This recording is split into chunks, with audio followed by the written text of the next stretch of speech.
Kami akan mempresentasikan hasil diskusi kelompok kami mengenai Romawi Barat masa pemerintahan Konstantinus Agung.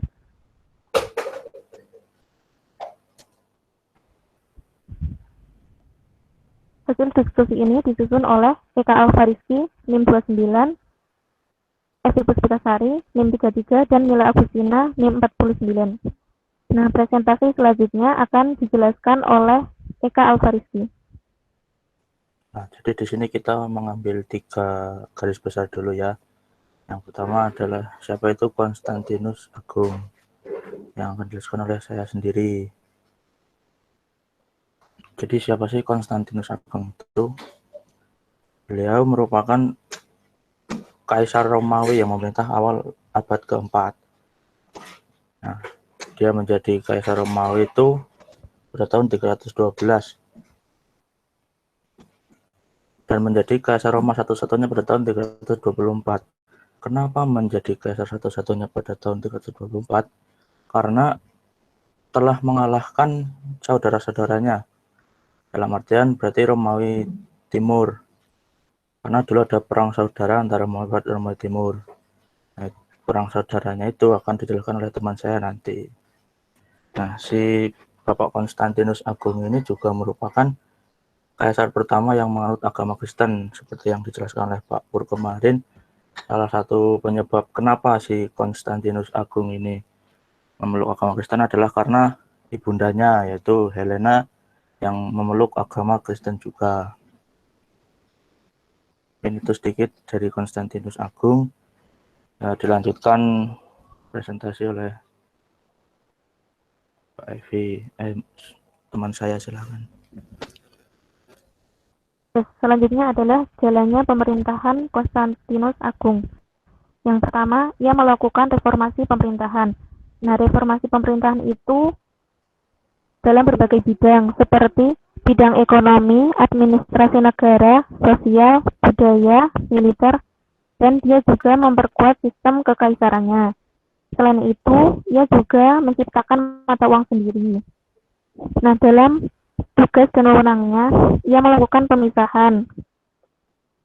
Dalam kekuasaannya, ia membangun negeri dan memperkuat militernya.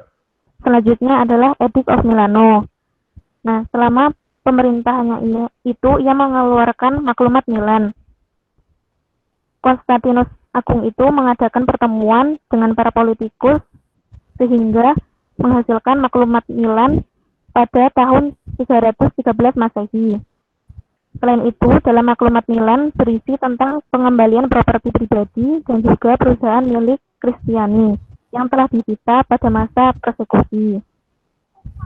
Nah, Konstantinus Agung itu jadi orang yang berjasa bagi umat Kristiani. Selanjutnya, Battle of Milvian Bridge. Nah, dalam mengambil kekuasaannya itu, dia melawan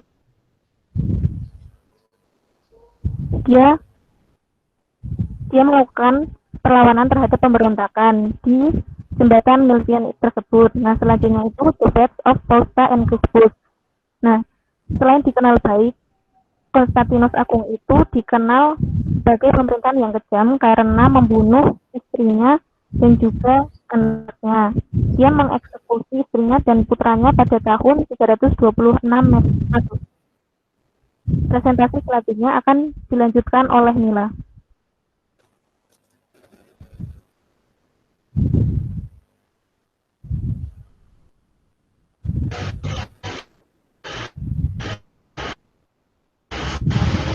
Baik, selanjutnya sepeninggalan Konstantinus I. Peninggalannya yaitu membangun gereja di Bethlehem. Selama pemerintahan Konstantinus, beliau membangun gereja kelahiran di Bethlehem dan gereja Tatus Suci di Yerusalem. Yang kedua, adanya gereja Santo Sebastian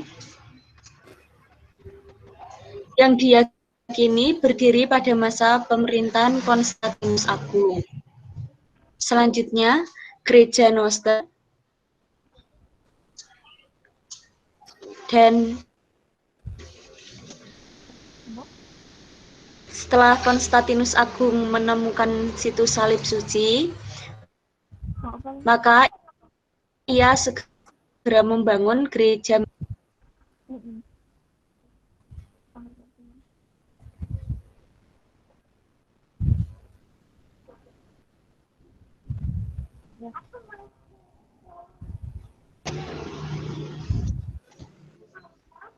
Selanjutnya saya kembalikan kepada moderator.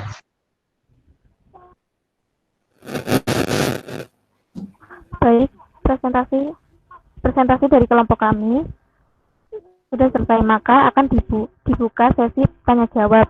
Silahkan jika ada yang ingin bertanya.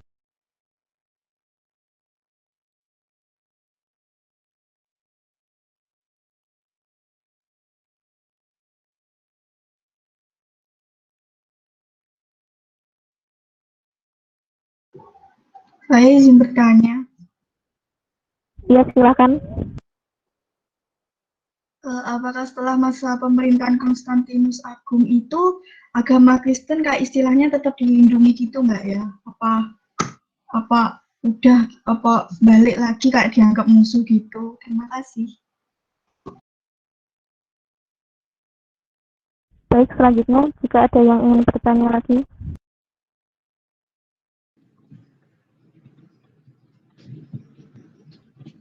Saya ingin bertanya,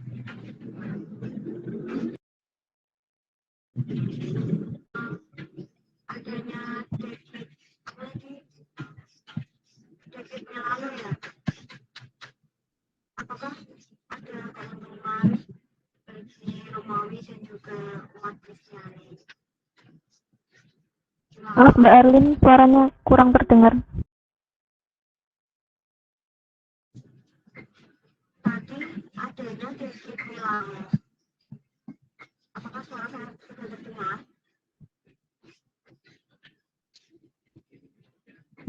Sudah.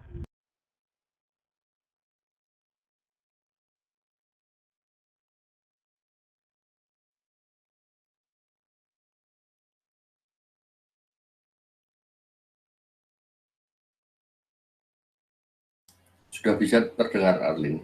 Yuk.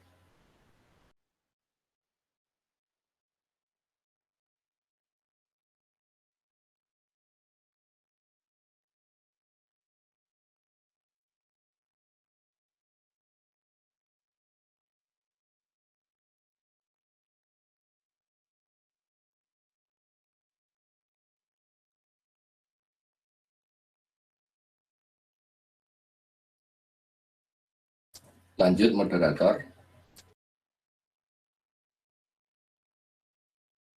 Baik, Mbak Erlin.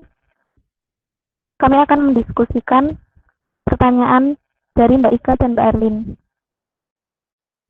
Nah, saya mencoba jawab punya Mbak Ika ya.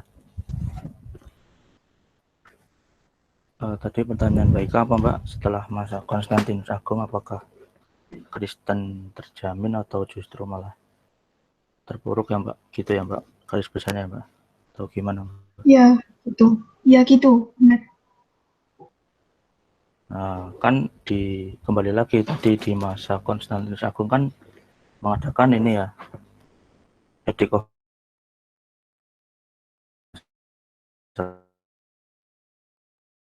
Salah satu hasilnya itu menetapkan toleransi beragama agama Kristen dalam dan Romawi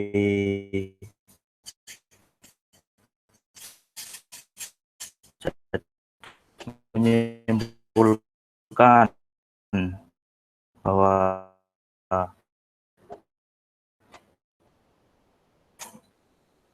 Kristen setelah masa Konstantinus Agung ya jadi bilang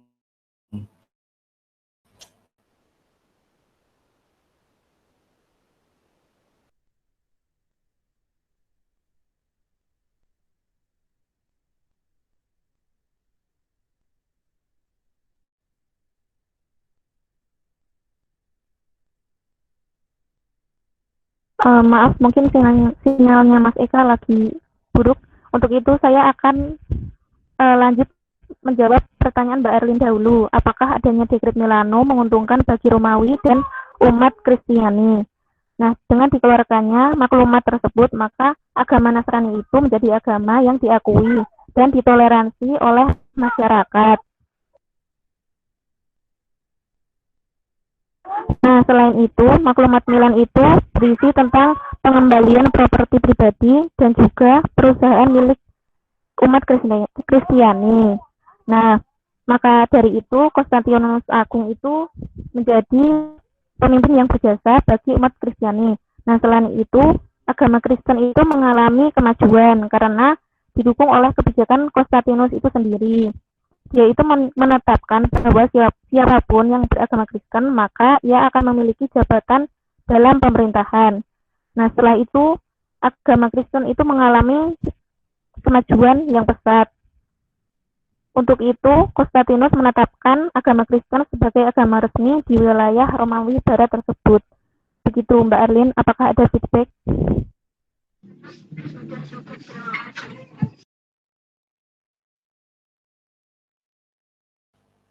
Mohon maaf, tadi ada gangguan ini antariksa. Tadi sampai mana Mbak Eka? Saya jadi lupa jelasinnya. Itu tentang tadi udah kayak mau jawab dijamin apa enggak gitu. Oh ya, jadi konferensi di Milan itu tidak diragukan lagi untuk menghasilkan sebuah kerukunan. Jadi tujuannya ya untuk memberikan baik kepada orang Kristen dan kepada semua orang lain. Dengan otoritas penuh untuk mengikuti apapun. Artinya ya mau memeluk Kristen atau paganisme atau yang lain ya silahkan. Pokoknya yang ditujukan dalam Edict of Milan ini adalah ketentraman, baik bagi orang Kristen ataupun yang lain gitu Mbak. Apakah cukup jelas atau masih perlu nih? Baik, paham. Terima kasih atas jawabannya. Terima kasih kembali Mbak. Terus tadi yang pertanyaannya Mbak Arlin, bentar saya baca chat dulu. Sudah dijawab. Oh sudah, ya bagus.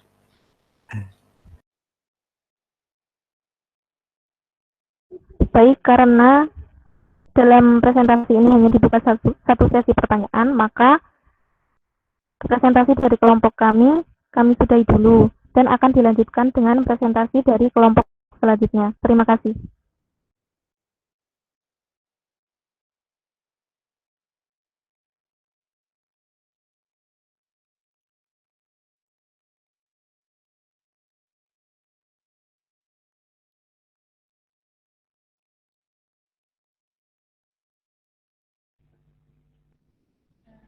Ya, sebelumnya Assalamualaikum warahmatullahi wabarakatuh. Waalaikumsalam warahmatullahi wabarakatuh. Waalaikumsalam warahmatullahi wabarakatuh. Ya, kami kelompok selanjutnya akan membawakan materi mengenai runtuhnya Romawi Barat. Sebelum itu, saya perkenalkan anggota kelompok kami. Yang pertama, Irna Juniarti, absen NIM 42, Juwita NIM 44, dan saya sendiri, Lisa Rizky Apriani, absen 48.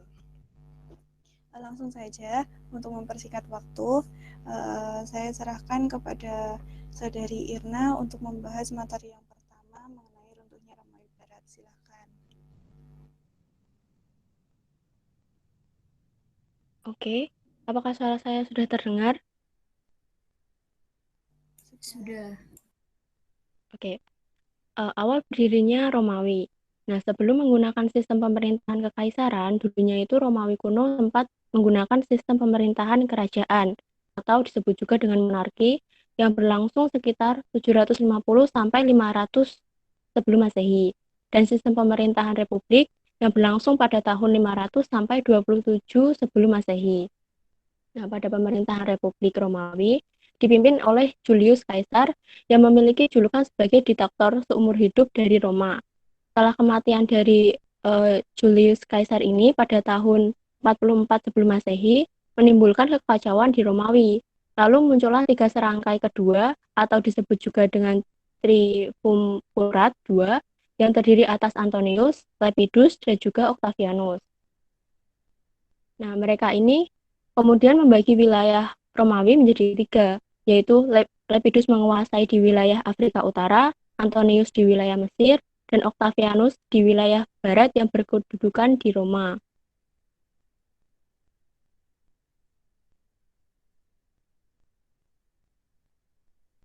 Setelah lama tidak terjadi perang saudara di Romawi, pada tahun 30-an sebelum Masehi, perang saudara kembali pecah antara Octavianus dengan Mark Antonius, yang dinamakan dengan pertempuran Actium.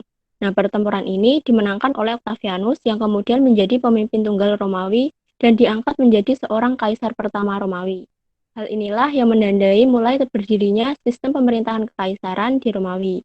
Lalu, Octavianus ini diberi beberapa gelar, yaitu Augustus yang berarti Maha Mulia, Imperator yang artinya Panglima Tertinggi, Pontifex Maximus yang artinya Kepala Agama, dan Princeps Civitas yang artinya warga kota yang utama.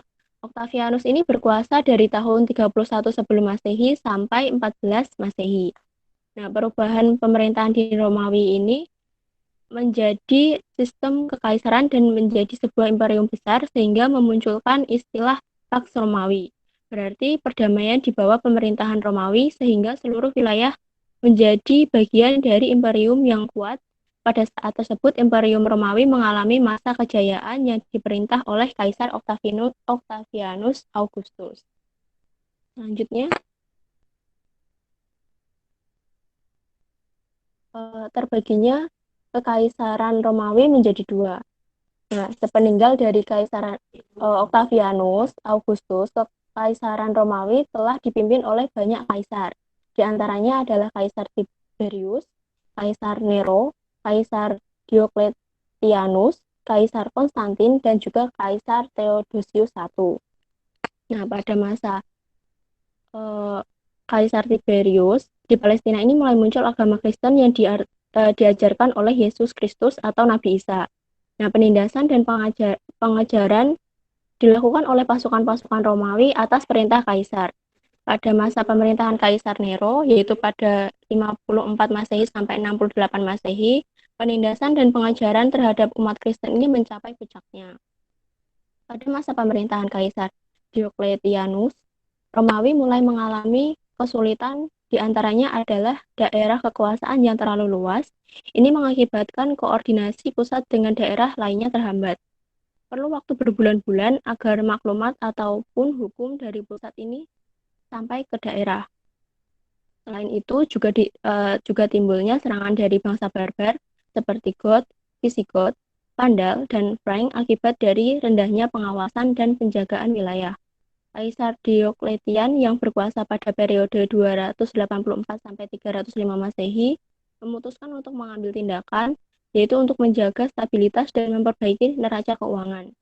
Dia kemudian membagi wilayah kekaisaran yang sangat luas itu menjadi 2, yaitu Kekaisaran Barat dengan pusat pemerintahannya di Milan, dengan Diocletianus sebagai Augustus bagi wilayah Barat, dan Kekaisaran Timur yang berpusat di Bizantium, dengan Maximianus, yaitu sahabat karib dari Diocletianus sendiri sebagai Augustus wilayah timur.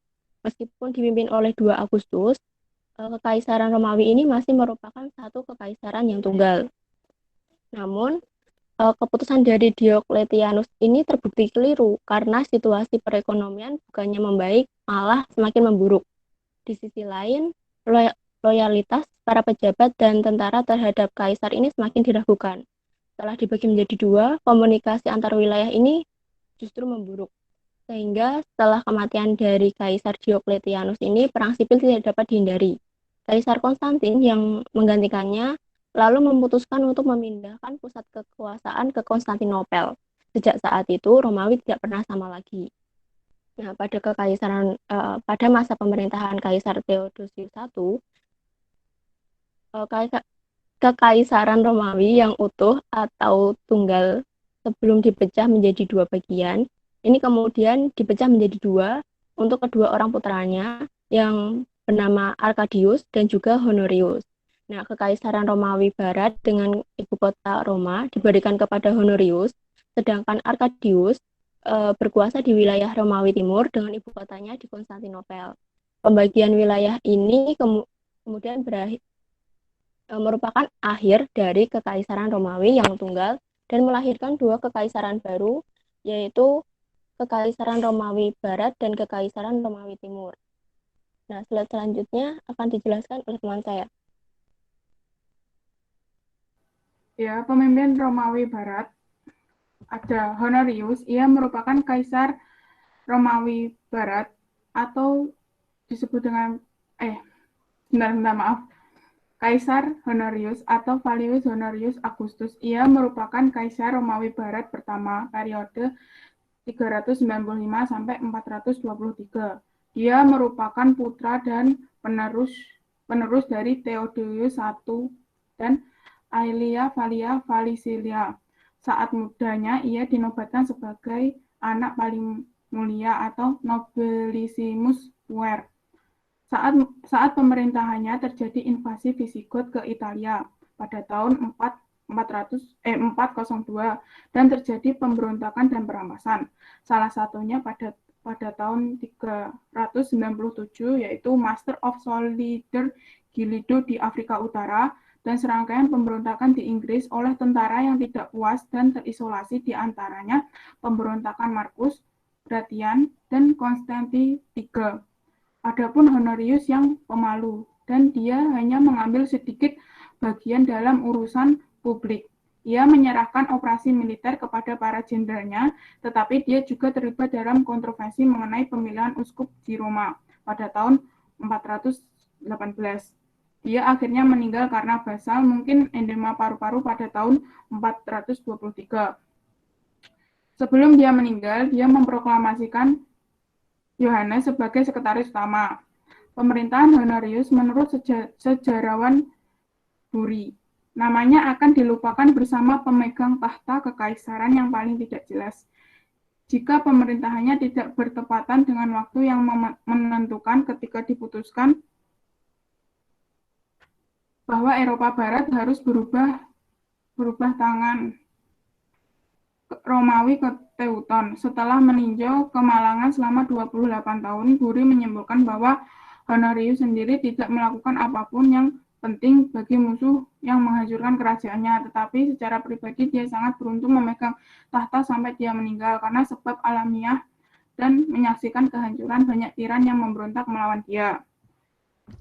Terus selanjutnya Kaisar Majorianus atau Julius Valerius Maiorianus merupakan kaisar Romawi Barat dari tahun 457 sampai 461. Ia merupakan seorang jenderal terkemuka tentara Romawi dan ia berhasil menggulingkan Kaisar Avitus pada tahun 457.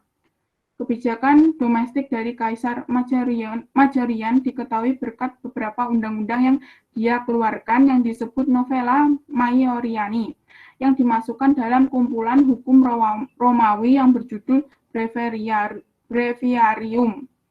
Adapun kebijakan fiskal pada masa pemerintahan Majorian, misalnya keputusan harus memberi kompensasi kepada perbendaharaan kekaisaran untuk semua pajak yang tidak dikenakan, dan Majorianus juga membatalkan tunggakan pajak karena mengetahui bahwa kebijakan fiskal tidak akan efektif jika pembayaran pajak harus membayar tunggakan yang terakumulasi dalam jumlah besar. Pada tanggal 11 Maret 458, Majorianus mengeluarkan undang-undang yang berjudul The Educatis Reliquorum tentang pengampunan akun yang telah jatuh tempo.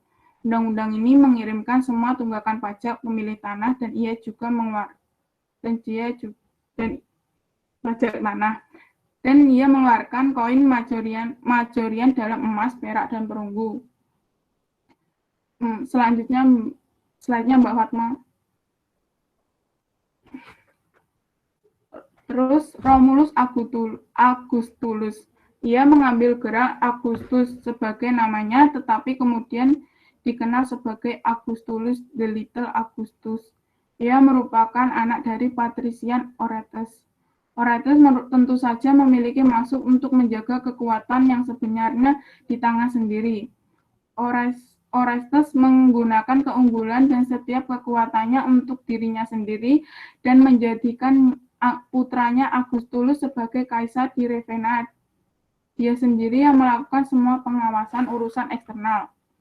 Pada awal pemerintahannya terdapat masalah yang serius, yaitu bagaimana cara untuk mengelola pasukan barbar yang beragam yang di bawah komandonya. Setelah Augustulus ditetapkan sebagai kaisar di Ravenna oleh ayahnya, yaitu Orestes, tidak lama kemudian Odovaker, Raja ia bersama para sekrian Herus dan pembantu dari berbagai bangsa menduduki Italia. Dan setelah itu mereka membunuh Orestes dan menggulingkan putranya yaitu Augustulus dari kekuasaan dan diasingkan di kastil Lucullan di Campania. Menurut sejarawan dari Byzantium, yakni Markus, bahwa Romulus sebelum pensiun ia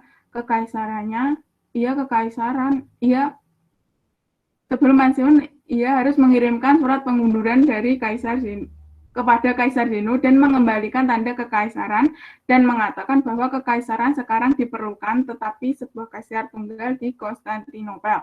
Slide selanjutnya akan dilanjutkan oleh Mbak Risa. Ya, di sini saya akan menjelaskan jejak-jejak gimana sih runtuhnya Romawi Barat.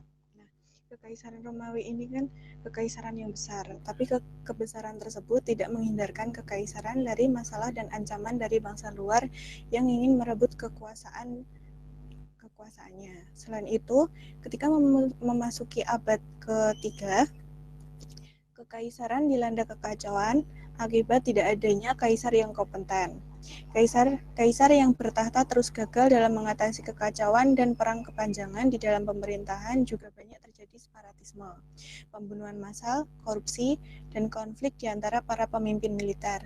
Alhasil pemimpin kekaisaran selanjutnya diserahkan kepada Diocletian. Dirinya mengakhiri kekaisaran prinsipat dan mendirikan kekaisaran dominat yang memiliki ciri khas bahwa kekuasaan absolut berasal dari kaisar yang juga memiliki latar belakang sebagai panglima militer. Kemudian untuk mengatasi kekacauan Diocletian, ia memperkenalkan sistem tetrarki, yakni sistem pemerintahan dengan dua kaisar, yaitu Diocletian dibantu oleh Gaius Galerius memerintah di timur, di wilayah bagian timur, dan Maximianus dibantu oleh Flavius Julius Constantinus memerintah di wilayah barat. Selanjutnya, Konstantinus ini mendirikan kota Konstantinopel yang dulunya bernama Bizantium. Kemudian sepeninggal Konstantin, slide selanjutnya, Mbak. Hadir pemimpin kuat bernama Theodosius. Kaisar ini berhasil menghadapi serangan besar dari kelompok orang Kot dan suku barbar lainnya. Theodosius ini cukup cakap dan dalam melindungi kekaisaran dari serangan bangsa luar. Namun sayangnya pada tahun 395 Kaisar Theodosius meninggal dunia ketika berumur 41 tahun. Selanjutnya, kekaisaran Romawi ini dibagi menjadi dua untuk anaknya, yakni Arcadius dan Honorius. Kemudian selain itu, dua wilayah tersebut juga dipecah, yaitu Kekaisaran Romawi Barat yang dipusatkan di Roma diberikan kepada Honorius, dan Kekaisaran Romawi Timur yang berpusat di Konstantinopel diberikan kepada Arcadius. Kedua kerajaan pecahan ini berkembang dengan kondisi sosial yang berbeda. Seperti kerajaan Romawi Timur bertuturkan bahasa Yunani mengikuti Gereja Ortodoks Timur dan monofisitisme, sedangkan kerajaan Romawi Barat bertuturkan bahasa Latin dan mengikuti Katolik Roma. Kemudian pada tahun 476, yaitu puncaknya keruntuhan Romawi Barat, hadir Odoaker dari Feoderati berhasil menggulingkan Kaisar Romawi Barat yang terakhir, yaitu Romulus Augustulus, dan mengeklaim dirinya sebagai penguasa besar Italia.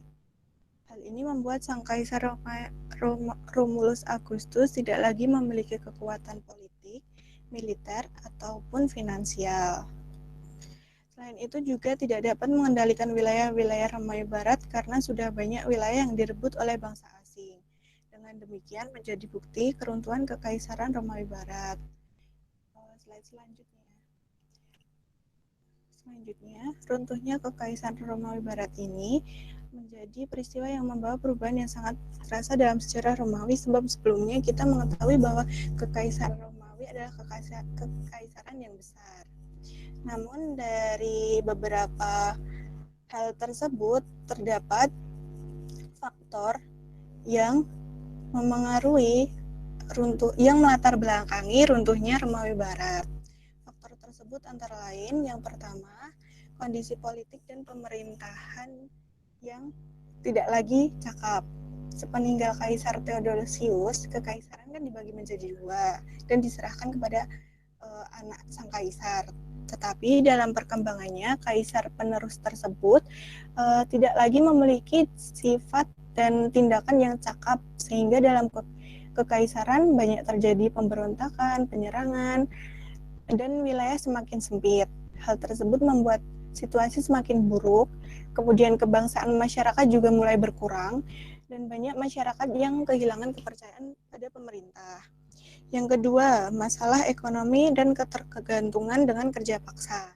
Kekaisaran mengalami krisis keuangan yang parah akibat perang. Kondisi ini diperparah oleh pajak serta inflasi yang memperlebar jurang antara kaya dan miskin. Pada saat yang sama, kekaisaran tengah diguncang oleh defisit tenaga kerja yang pada dasarnya bergantung pada budak untuk menggarap ladang dan sebagai pengrajin. Kemudian yang ketiga, invasi berlebihan di bidang militer. Wilayah Romawi Barat terbentang sangat luas. Hal ini menyebabkan pemerintahan mengalami kesulitan untuk melakukan hubungan atau komunikasi antar wilayah. Selain itu, pemerintahan juga merasa kesulitan untuk melihat perkembangan situasi dan menetapkan kebijakan di wilayah non-pusat. Kemudian yang keempat, melemahnya Legium Romawi. Karena tidak dapat merekrut tentara yang cukup dari warga negara Romawi, kaisar seperti Diocletianus tersebut mulai menyewa tentara bayaran asing untuk menopang tentara mereka. Legium Romawi akhirnya banyak diisi oleh orang-orang Goth sendiri dan orang-orang barbar. Jumlah mereka begitu banyak sehingga Roma mulai menggunakan kata Latin barbarus untuk menyebut tentara. Tentara Goth ini dikenal sebagai prajurit yang ganas, tetapi mereka hanya memiliki sedikit atau tidak adanya kesetiaan. Mereka yang haus kekuasaan malah berbalik melawan majikan, yaitu Romawi Barat tersebut. Puncaknya saat banyak orang barbar yang sebelumnya tergabung dalam Legium ikut menjarah kota Roma dan meruntuhkan Kekaisaran Barat untuk selama-lamanya. Slide selanjutnya akan dijelaskan oleh teman saya. Dampak yang ditimbulkan dari runtuhnya Kekaisaran Romawi Barat. Sebelum Kekaisaran Romawi Barat yang berpusat di kota Roma ini benar-benar runtuh, sudah ada beberapa masalah yang timbul dan menyebabkan kondisi dari Roma semakin terpuruk.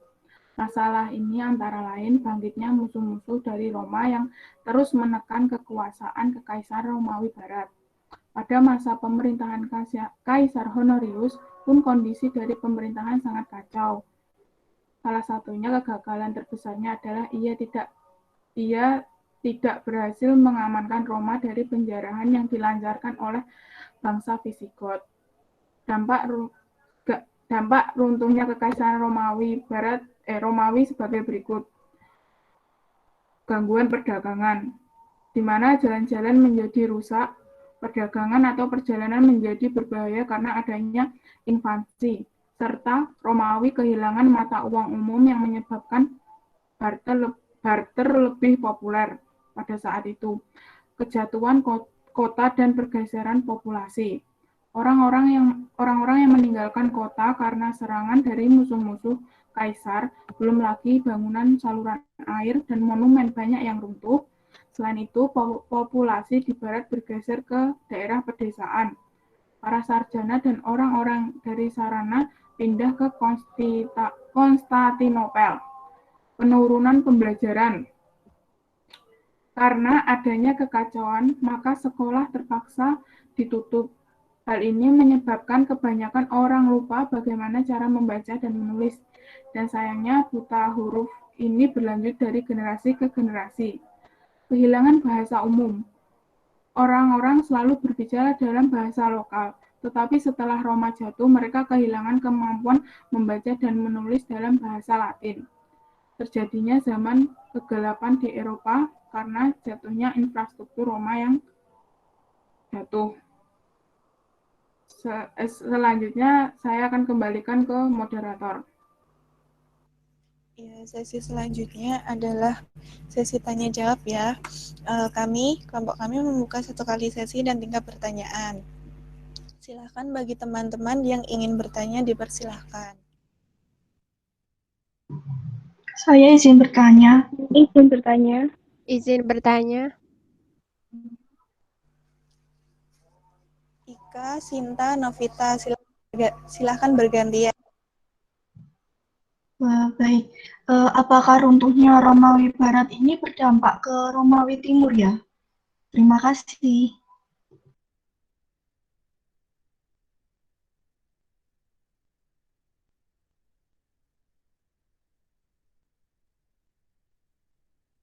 Selanjutnya, Ya, saya mau bertanya, kenapa terjadi penindasan terhadap agama Kristen? Terima kasih.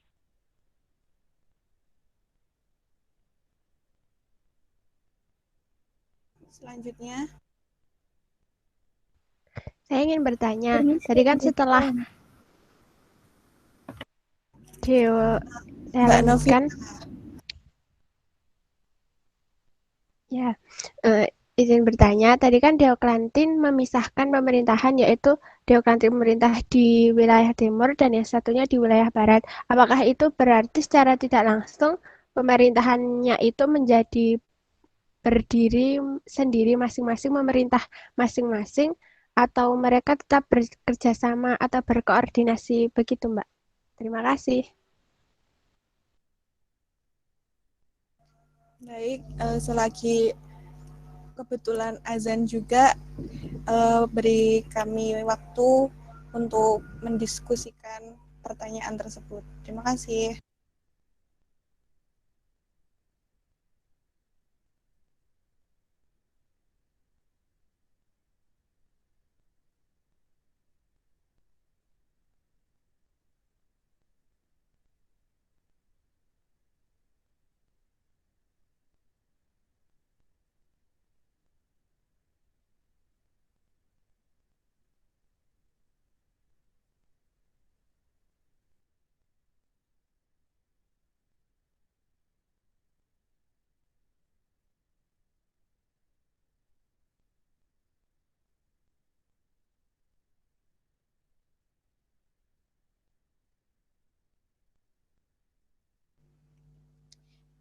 Permisi, apakah tempat kalian azannya udah selesai?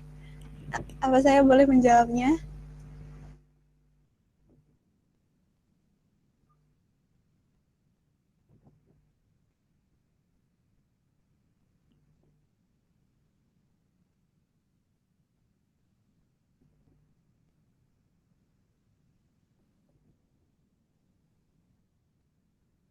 Sebelumnya belum selesai.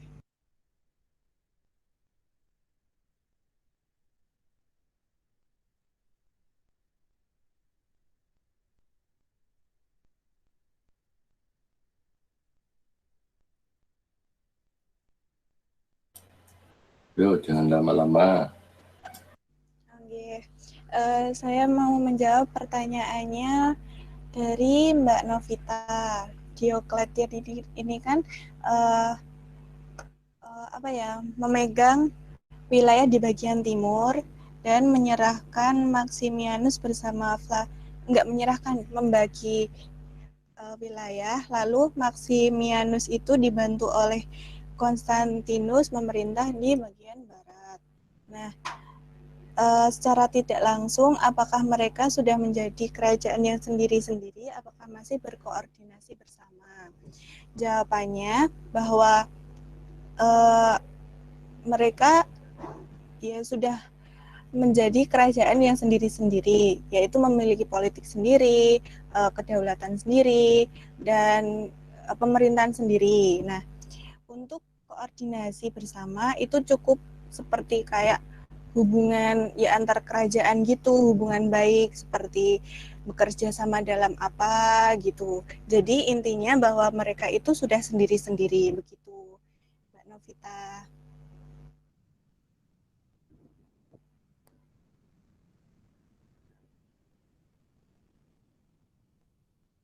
Baik, terima kasih Mbak Lisa Ras. Iya, sama-sama.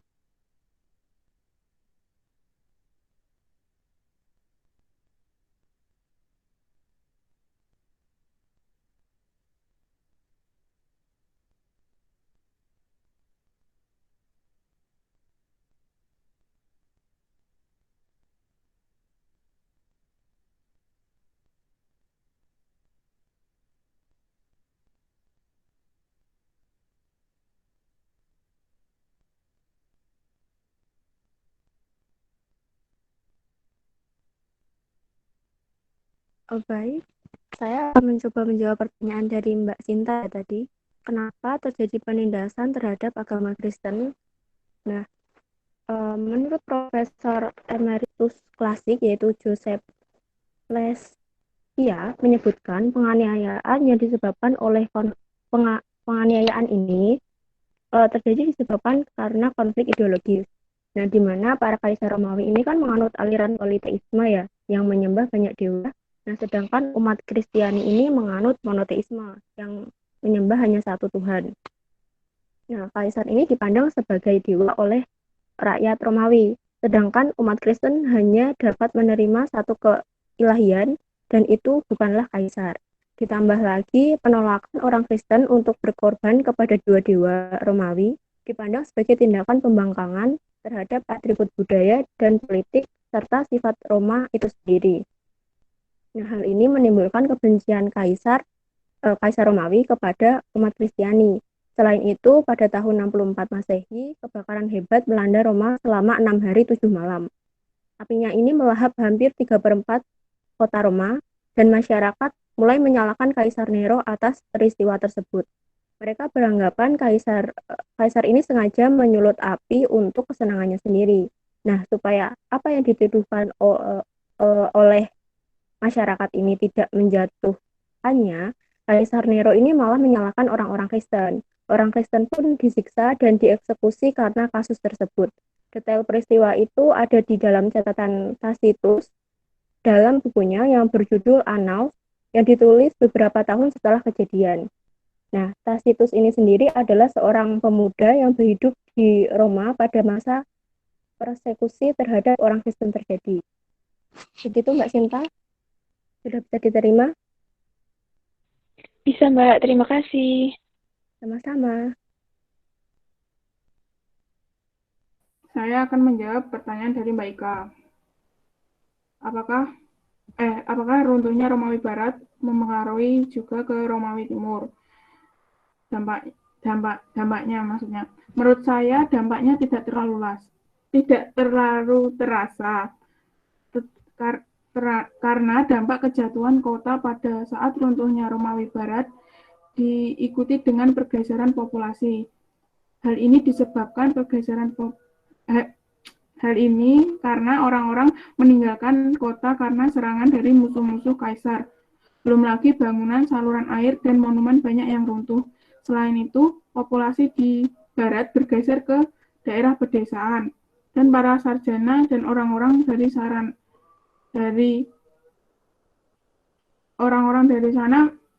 sarana pindah ke Konstantinopel. Itu menurut saya Mbak Ika. Kalau ada masukan, silakan. Baik, Mbak Juwita sudah paham. Terima kasih. Iya, karena semua pertanyaan sudah terjawab, saya cukupkan kelompok kami dalam presentasi ini. Kurangnya mohon maaf. Selanjutnya saya serahkan kepada kelompok selanjutnya. Sekian, Assalamualaikum warahmatullahi wabarakatuh. Waalaikumsalam Waalaikumsalam warahmatullahi wabarakatuh. Waalaikumsalam warahmatullahi wabarakatuh.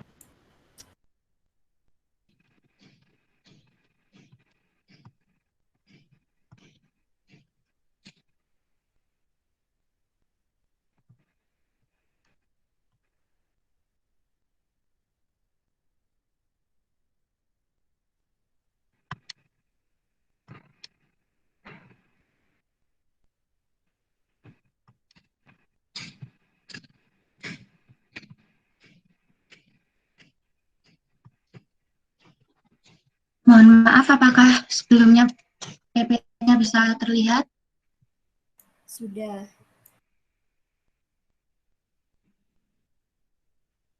Assalamualaikum warahmatullahi wabarakatuh. Di sini saya mewakili kelompok saya menjadi moderator pada presentasi kali ini dengan anggota kelompok saya sendiri, Hikmah Fatmasari, kemudian Mas Fernando Nehemia Roberto, dan Mbak Ermatika Nuritasari. Di sini kami akan mempresentasikan materi mengenai dinamika Romawi Timur sejak berdiri hingga runtuh.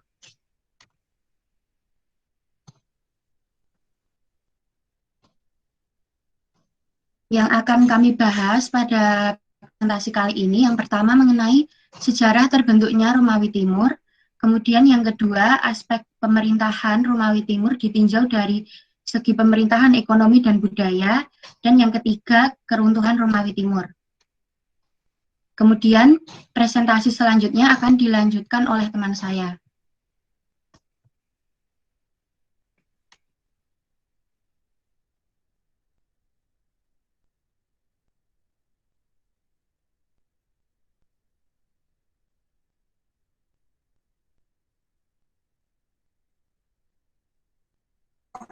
Ya, baik. Sejarah bentuknya Romawi Timur. Romawi dengan satu kepemilikan, kekuasaan. Namun ketika masa Kaisar Augustus, ketika awal mengalami penurunan kepemimpinan dengan sifat tamaknya, emosional, dan sikapnya yang tergila-gila dengan seks, membuat keruntuhan Romawi pada masa itu. Bangsa Goth yang mendiami wilayah utara Danube, yaitu Ukraina, Moldova, dan Rumania saat ini, melakukan invasi terhadap kekaisaran Romawi, sehingga pengeluaran perang membengkak menembus keuangan Romawi. Pada tahun 284 Masehi, Kaisar Diocletian membagi dua wilayah kekuasaan, yaitu Romawi Barat yang berpusat di Milan dan Romawi Timur yang berpusat di Byzantium, dengan tujuan menjaga stabilitas politik dan keuangan kekaisaran. Namun kenyataannya ini menjadi malapetaka bagi kekaisaran Romawi itu sendiri. Slide selanjutnya, Mbak.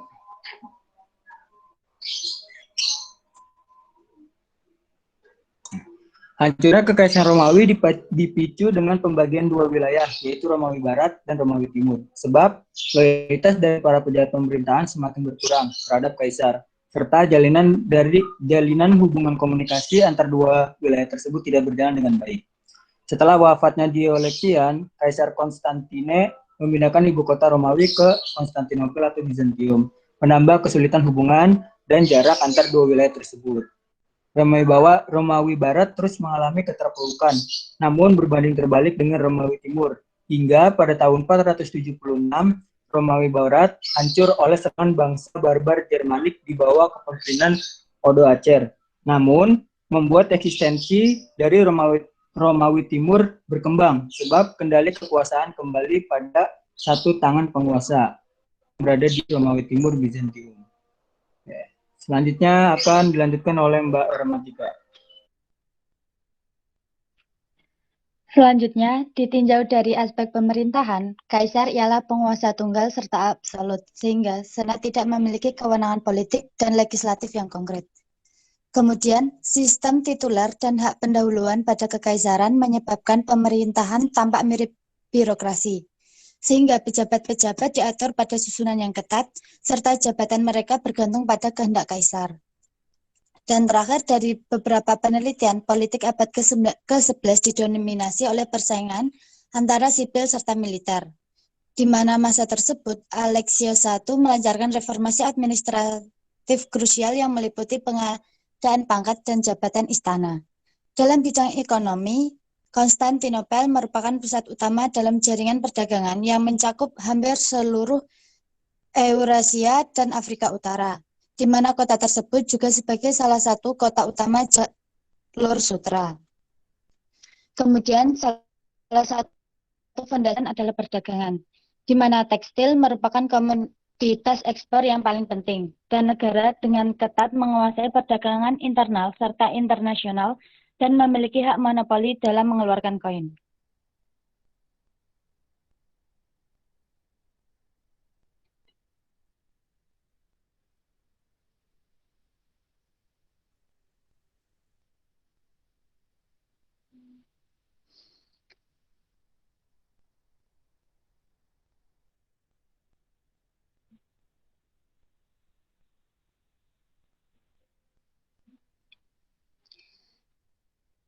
Dalam bidang budaya, kebudayaan Romawi Timur terbagi menjadi 3 aspek, yakni seni, sastra, dan kepercayaan. Seni Romawi Timur sebagian besar berhubungan dengan ekspresi religius, di mana gaya Romawi Timur disebar melalui perdagangan dan penaklukan. Sedangkan pada bidang sastra ada 4 elemen budaya, yakni Yunani, Kristen, Romawi, dan Oriental, di mana sastra Romawi Timur seringkali diklasifikasikan pada 5 kelompok. Dan yang terakhir pada bidang kepercayaan. Kelangsungan hidup kekaisaran memastikan peran aktif kaisar pada urusan gereja, yang mana orang-orang Romawi Timur memandang kaisar sebagai wakil atau sebagai pengabar Kristus yang diharuskan kaisar bertanggung jawab dalam penyebaran kekristenan. Selanjutnya akan dilanjutkan oleh Mbak Fatma.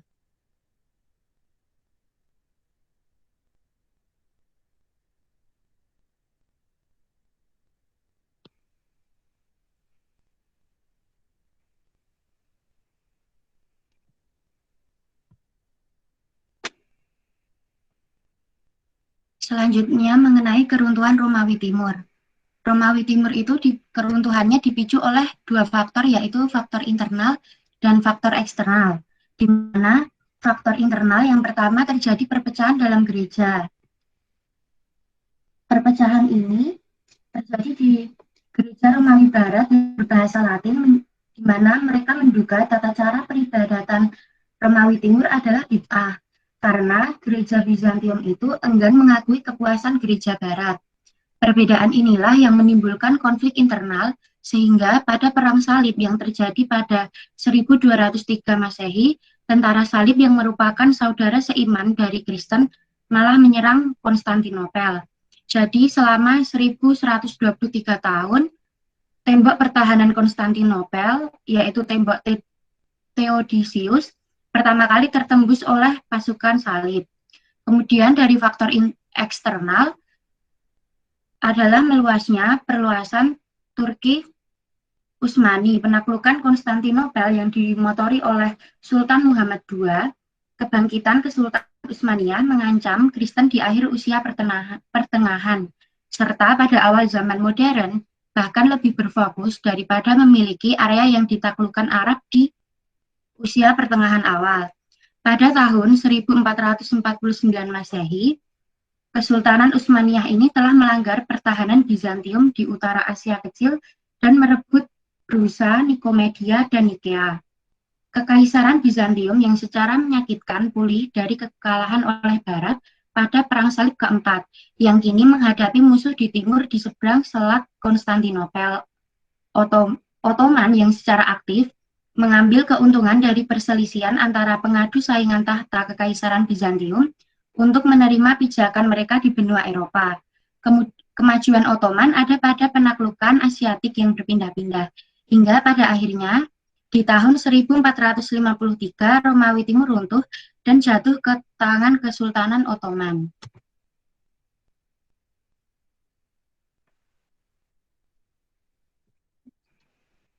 Selanjutnya mungkin sesi tanya jawab. Apakah ada pertanyaan dari teman-teman semuanya?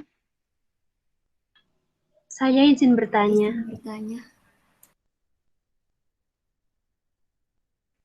Ya, silahkan Mbak Bunga dulu ya.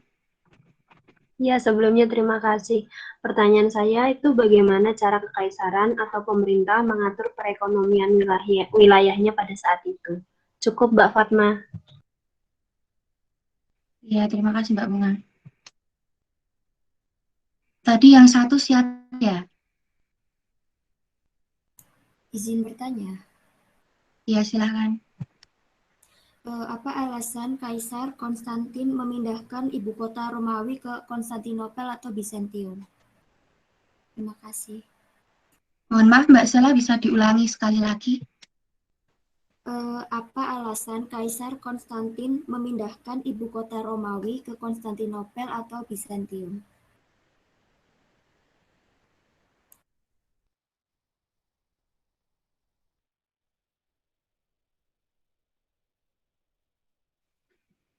Izinkan kelompok kami untuk berdiskusi sebentar, nggih.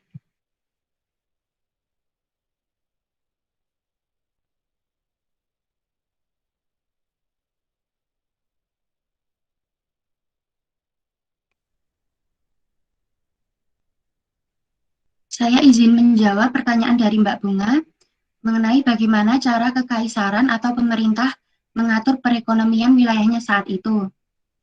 Pemerintah itu mengatur, yang pertama, mengatur tingkat bunga serta menetapkan parameter kegiatan serikat dan perusahaan dagang yang dikenakan bunga khusus. Serta kaisar juga serta penjabat-penjabatnya melakukan campur tangan di masa krisis untuk mengklaim penyediaan modal dan menjaga harga serealia.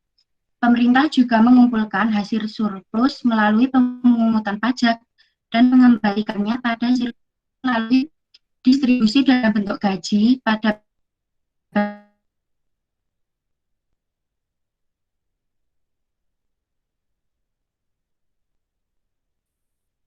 atau mungkin ada sanggahan? Sudah cukup, Mbak Fatma. Terima kasih.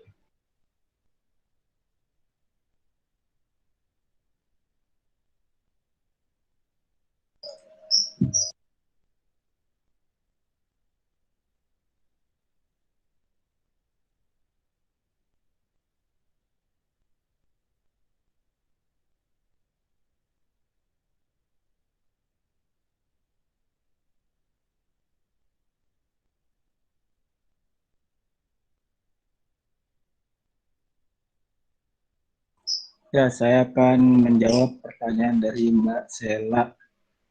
Pertanyaan tadi apa Mbak? Apa yang menjadi alasan pada masa Konstantianus dipindahkannya ibu kota ke Bizantium, Mbak? Iya. Oke, alasannya itu setelah Kaisar Diocletian meninggal, perang sipil pun meledak yang akhirnya membuat Kaisar Konstantianus yang menggantikannya memutuskan untuk memindahkan pusat kekuasaan ke Konstantinopel. Selain itu juga sumber daya alam juga mendukung, makanya dipindahkannya pusat lah itu ke Romawi Timur gitu Mbak. Oh ya, terima kasih atas jawabannya. Mungkin ini dari teman-teman ada yang mau menambahi pertanyaan dari Mbak Sela? Saya izin menambahkan, boleh? Boleh, monggo Mas. Jadi kalau berdasarkan apa sepengetahuan saya kan di bagian Romawi Timur itu ada yang namanya Konstantinopel. Nah, bagian kota itu kan terdapat perlindungan benteng Theodion. Itu mengelilingi kota dan tembok itu sangat kuat. Nah, makanya pemerintahan ibu kotanya itu dipindahkan ke dalam situ. Karena apa? Karena itu juga untuk keamanan sendiri dari serangan bangsa-bangsa lainnya yang berusaha menghancurkannya. Dan lalu letak Konstantinopel itu bisa dibilang sangat strategis dan menjadi pusat utama kayak jalur sutra perdagangan dunia. Nah, pas menjadi pusat perdagangan dunia, Konstantinopel ini kotanya memiliki sumber kekayaan di awal itu dengan cukup besar karena pengaruh ini. Jadi perdagangan baik melalui Laut Mediterania dan Laut Hitam itu banyak dipengaruhi oleh kota titik tengah itu. kan bahkan ada istilah ya bahwa siapa yang menguasai Romawi Timur atau kota Konstantinopel itu akan menjadi penguasa dunia atau kaisar dunia. Nah, alasan-alasan itulah yang membuat kota ini letaknya itu dibilang sangat strategis dan mungkin itu alasan rajanya memindahkan ke Konstantinopel. Cukup, terima kasih.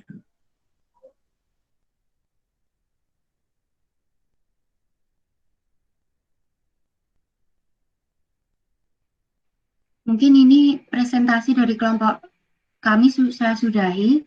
Apakah ada tambahan dari Pak Pur sendiri?